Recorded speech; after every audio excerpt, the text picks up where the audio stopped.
Welcome back to the Deep Dive, where we get into the complex source material behind the big stories. Today, we are looking at something really special, a true intersection of musical history and some pretty advanced engineering. It's the Conn CAS811LTD150 Confirmation Alto Saxophone. And this is so much more than just a new horn. That's why we're doing this deep dive. This is Conn's 150th anniversary statement, sure, but it's really what they're calling a prototyping concept. Right. It's a huge multi-million-dollar test run to signal that they are back in the professional market for real, a space they haven't led in, 50, maybe 60 years? Absolutely. I mean, for decades, if you thought CG Conn, you probably thought of a solid student horn, maybe a good intermediate model. But the Confirmation, this is them planting a flag. The mission seems so clear.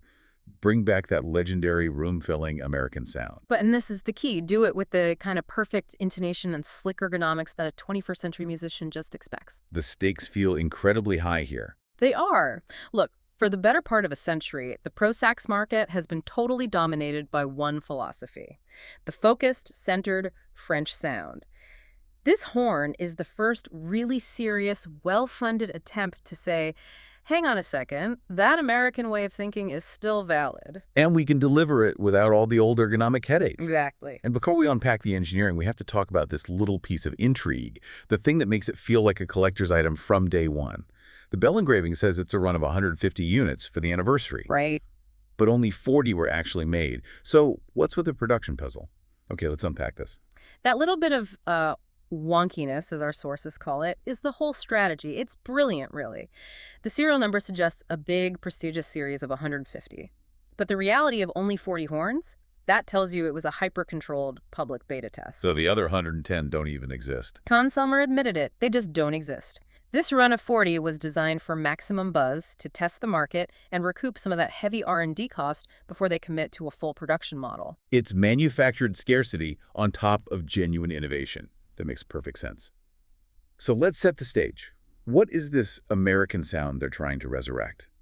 In the early 20th century, horns like the 6M and 10M, they defined the big band sound. It was huge. I mean, just massive. It was prized for what players called its spread sound and its flexibility. The sound wasn't tight. It wasn't a narrow beam. It was wide, and it filled a theater without needing a microphone. It had this wonderfully pliable core, so players could bend notes, shape the sound. Which is exactly what the early jazz soloists needed. Precisely. But then, in the mid-century, everything shifted. A great divergence. That's it. Post-World War II, the Selmer Mark VI comes out of France and just sets a new global standard.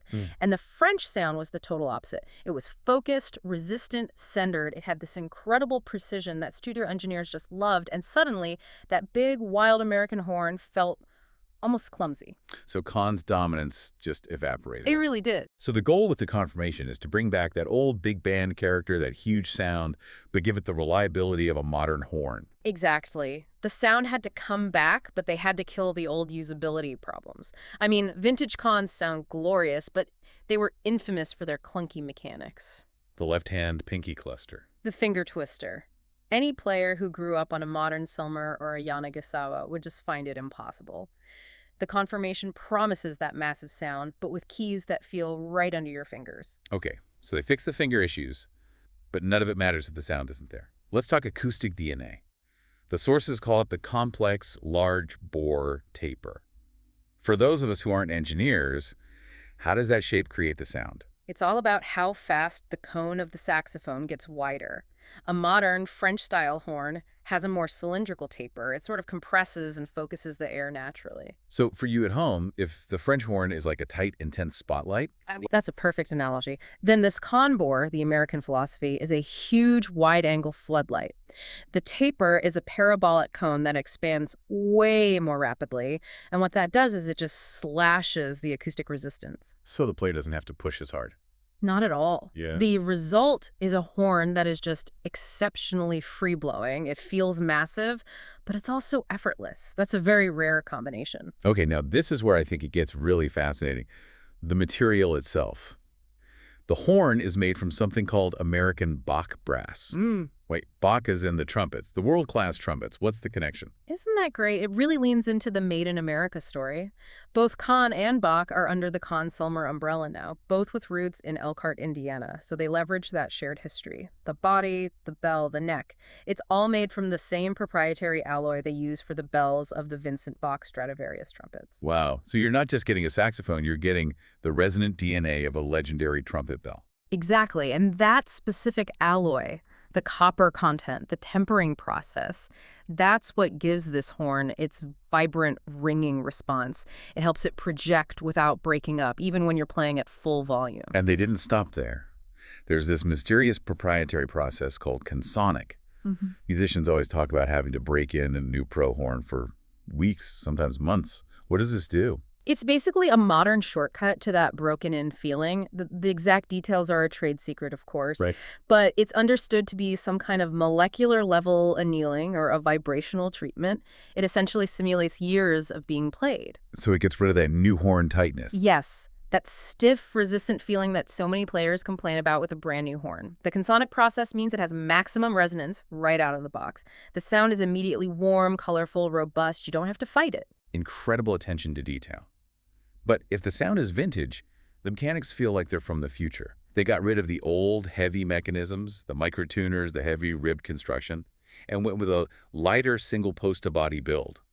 But hold on.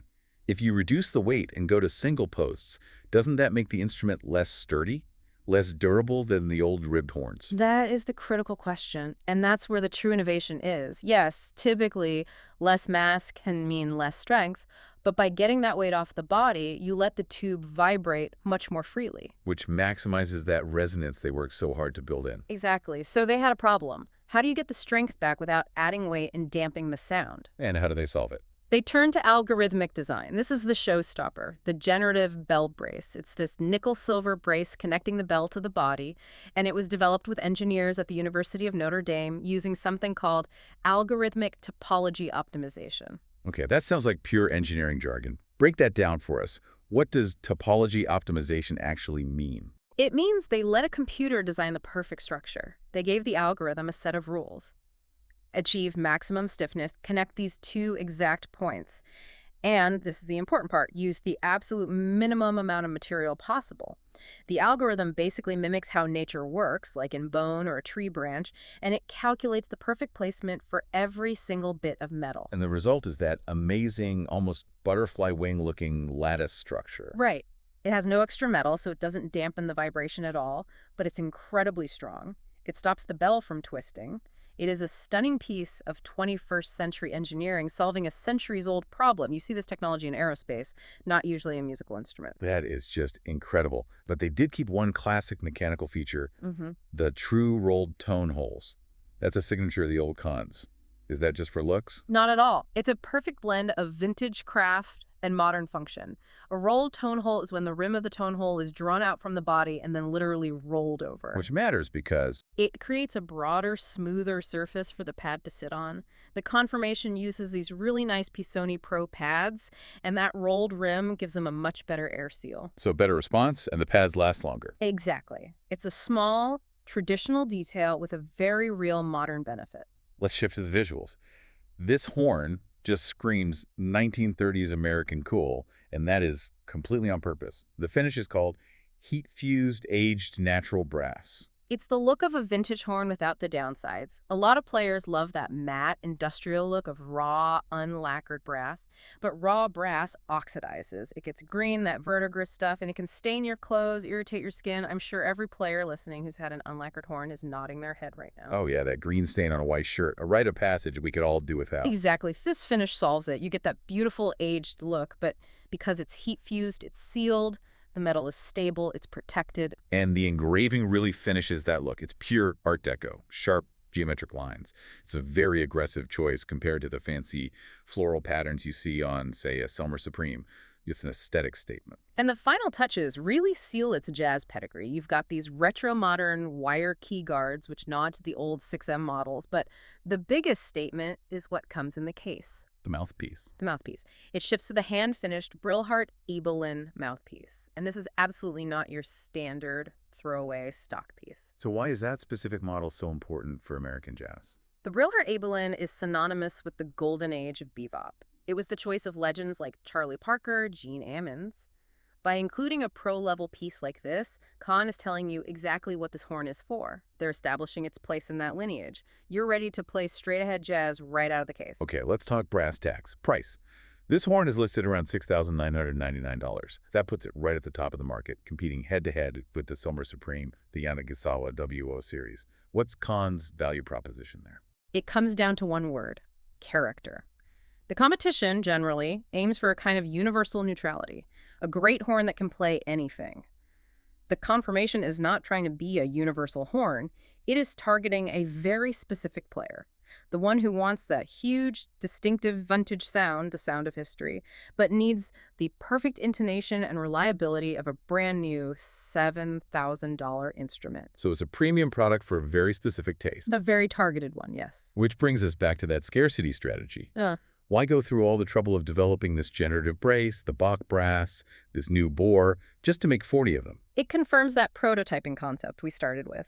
The R&D costs here are immense. The tooling, the partnership with Notre Dame, so they use these 40 horns to do three things. One, they prove people will pay the premium price.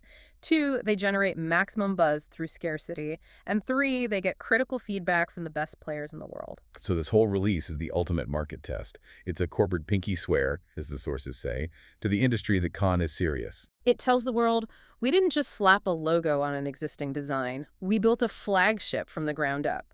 It's a brilliant, high-risk strategy. They've instantly established a premium brand identity for whatever comes next. So when we put it all together, what does this mean? The Confirmation is this incredible, successful bridge. It takes the heart of the big band era, the wide bore, the back brass, the rolled tone holes, and marries it to really sophisticated modern tech like that generative brace. It signals the return of the American sound as a viable modern choice. For, 60 years, the French design has been the undisputed king.